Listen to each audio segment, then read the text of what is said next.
Mandar, thank you so much for joining us today. My pleasure, and it's an honor to be on this campus. Great. Well, let's start about talking about the Empower program.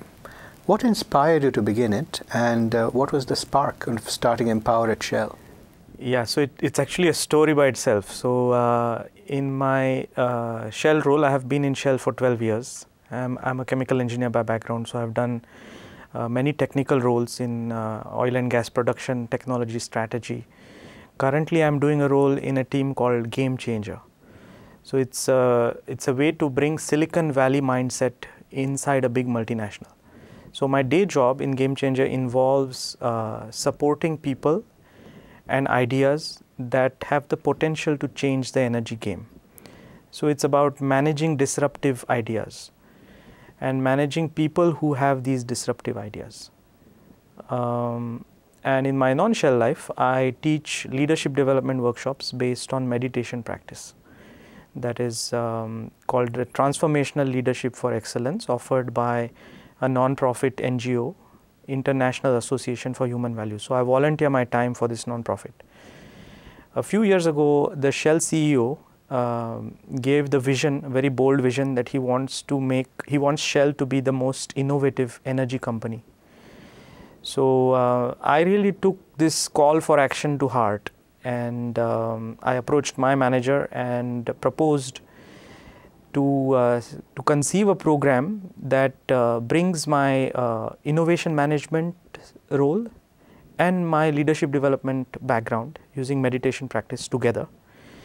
And he encouraged me to build an educational curriculum on blending the two, because innovation begins with having an idea in the mind.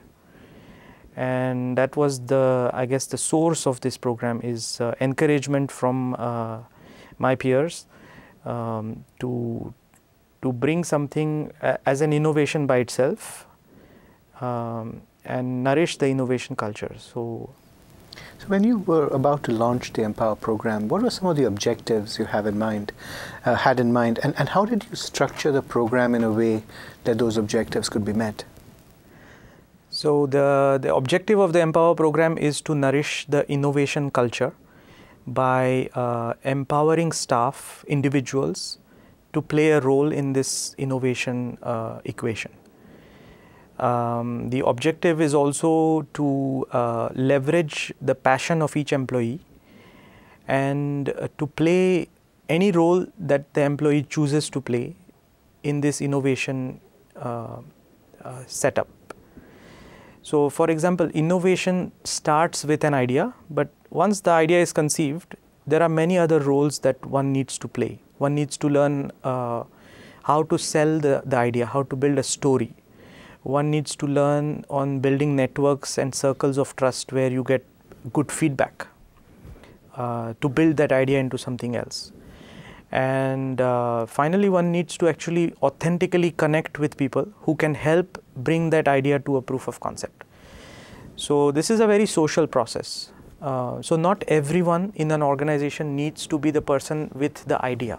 You can play other supporting roles, just like in a movie. There is an actor and there are supporting actor roles. So that's what Empower facilitates, is what role do you want to play? And it all begins with a state of mind of, yes, I want to play a role, which necessitates looking inward into who are you and how can you support not just yourself, but people around you as well. Can you describe the program a little bit? How did you go about structuring it? Yeah, so the uniqueness in Empower that we have built is that it's grassroots. So it's employees organizing these workshops for each other at the workplace. That's the first step. It's not mandated, but it's peer-to-peer inspired. And the first step is an introduction to Empower, which is held over a lunch session. And during the introduction to Empower, we are giving the innovation theory and the various roles that one can play. And we are also introducing some breathing and meditation tasters. So through role-playing exercises, we are inspiring staff that everybody can play a role, And the staff then choose the second step is, yes, I liked the introduction session and I want to invest my time in learning more about the innovation theory as well as mind management. And that's how we structure it, is in these two steps. And the third step is, after having gone through step 1 and step 2, if you want to be trained on how to facilitate the introduction class, then employees are trained and then they run the introduction sessions at their workplace. I see. What challenges did you face in getting Empower up and started, and how did you deal with those challenges? That's a very interesting question. Actually, the most important challenge I faced was having the confidence in myself that I have something unique to offer to the organization to meet the organizational goals that are beyond my technical training. So the first thing is to realize that we as employees might have something unique to offer from our personal life. In my case, it was the fact that I teach meditation workshops and leadership programs outside of Shell. And so once I overcome that challenge by getting some feedback or even some mentoring, it's the ability to create something that has the business value. So the ability to create something unique that the organization needs and what you can provide. So I think that was the biggest challenge. The second challenge was to create a set of mentors around me who recognize the skills that I can offer and keep giving me positive feedback. So that involved developing that network around me, and for that I had to invoke the interpersonal skills. And I think that's crucial in today's working climate, is not just technical skills but also interpersonal skills, social skills, and creating that circle of trust around you, mentoring around you. So I think every employee has something unique to offer, and organization, to be successful, needs to leverage on each employee, on how that employee can bring his unique creativity to the table. So how did you deal with those challenges, and what lessons did that teach you? So Empower for me is just like an innovation. Innovation starts with an idea, a hunch, a gut feel. You don't really know whether it's going to be successful or it's going to fail unless you try it. So the first step was to create the space where somebody is allowing me to try that experiment. And in this case, it was my manager, who from his innovation management background, recognized the value of mindfulness or the social process of innovation. So he kept encouraging me to develop this educational curriculum. And so that was the first step. And it's like you keep doing small things at a time, and small wins and even failures tell you something. So you go back and you analyze, and it's just a process of innovation involves this. It's crystallizing something, giving birth to something that you have a hunch, but you don't know the proof of concept. Recently, we've run a series of stories on a similar program at Google, which makes a very explicit connection between mindfulness and meditation and emotional intelligence. Have you tried to make that connection within Empower, and if so, do you see a connection between those? Yeah, I think there is definitely a link. And from my perspective, the link is that we are all busy. And we are all busy solving today's challenges. And for innovation, which, it's all about thinking new things, one has to learn how to drop the old habits, the old ideas, the old concepts. And it's like taking a pause from the busyness of today, a gap in your mind, a train of thoughts. That's what meditation practice allows you, gives you tools and techniques to pause. And silence is the mother of creativity, I feel. So if you can create that, invoke that space of silence within yourself through any means, need not be meditative practice, it could be any other means that anybody chooses to. That's the first step. So, and the second step involves, again, as I said, social processes, interpersonal skills. A person with good empathy, who can step into somebody else's shoes and think about what does that mean to me, and what is this person, why is this person sharing this? So if you can invoke that quality of compassion or empathy in yourself, where you are not judging yourself, you are not criticizing yourself, nor are you judging somebody else, then I think there is a space for an insight to be created. And it's only when you make these non-traditional connections where I am meeting you, and when you are sharing something with me, before I judge, I'm saying, oh, maybe this makes sense.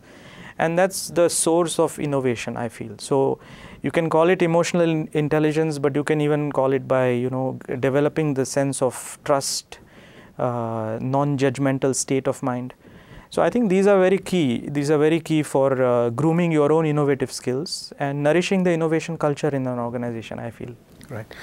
How many people have gone through the Empower program so far? So far about 2,000 people have attended the Introduction to Empower, the step 1 that I mentioned. And this is again organized grassroots.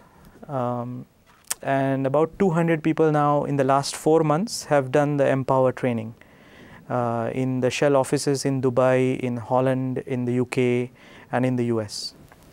How do you measure the program's impact? And what I'm trying to figure out is both some anecdotal evidence of how it has affected people's lives, but also given your background in technical areas and engineering, how have you tried to quantify the impact that this program has had? So the way you measure any innovation is, I would say, put metrics in place before knowing what you are measuring. So in the case of Empower, what we are measuring is stories of empowerment. So stories of empowered employees using the techniques and the skills that they learn in the program and the change that they have made in their own work habits. So for example, can you share some of those stories? There are many stories that I get every day in my mailbox. One of the stories is around how you are able to make unique connections where by nature you are not a person who would interact with somebody else. But through the empowerment techniques, you have built connections that are beyond your traditional skill pool. And it's through these connections that you have started, thinking about ideas that are non-traditional. So it's the story about, how you can leverage on someone else and together co-create something. So that's again another story of success, is that it's not a I win and you lose world. It's a world where I need to think about how I can win and how I can make you win. And that's another empowered story. And the third story where we measure it is when a group of staff have gone through Empower program, can they organize a workshop for their peers? So that means that they have benefited from it and they want to create a workplace of empowered employees around them. So one way to measure the success would be, after empowerment, how many staff get involved in creating the culture of empowerment around them.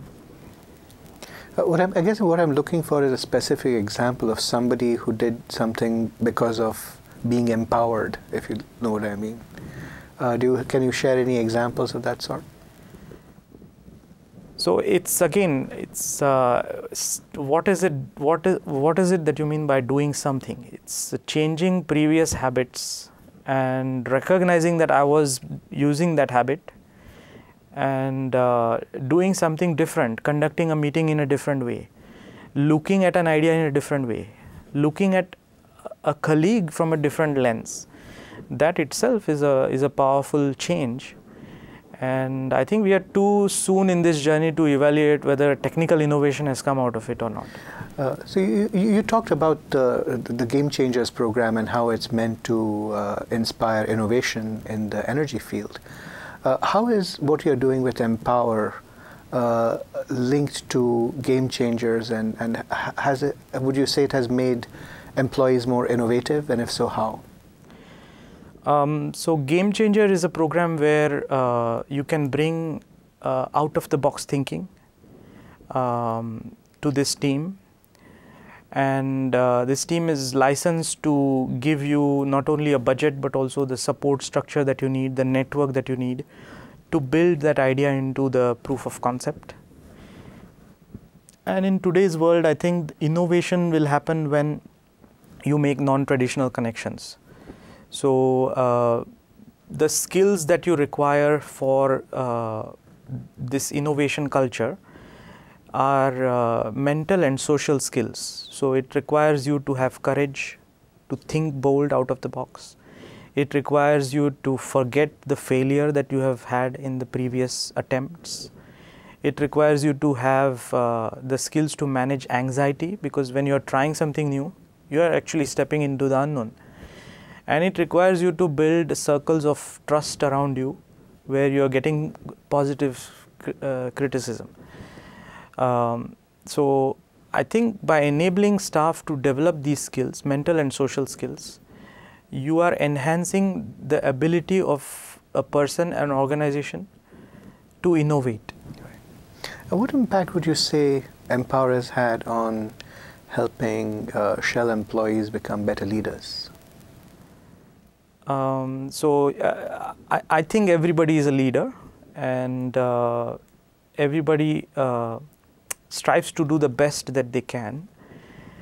And Empower program, because it is based on offering unique breathing and meditation techniques, it's a tool set that you walk away with, that you can practice every day. And it's like running a marathon. You have to do the practice every day, and you're building your own capacity to, number one, overcome the blockers to your innovation and creativity. And number two, grooming positive habits that will support you and the company to be creative and more innovative. So Empower, I think, has achieved on both levels, and hopefully it will resonate with organizations like Shell, who have a global footprint, and how we can leverage on the thousands of employees that work for us, that work with us. How do you see the future of Empower within Shell? The future of Empower, I think it's because it's run by staff. I feel empowered staff will determine the future. So I was just the person instrumental to bring it in the workplace, but I think it's up to every empowered employee to think about the future of the program. And instead of telling somebody what the future would be, I would just wait and patiently see how it emerges. Great. Mandar, thank you so much for speaking with us today. Welcome. Thank you very much.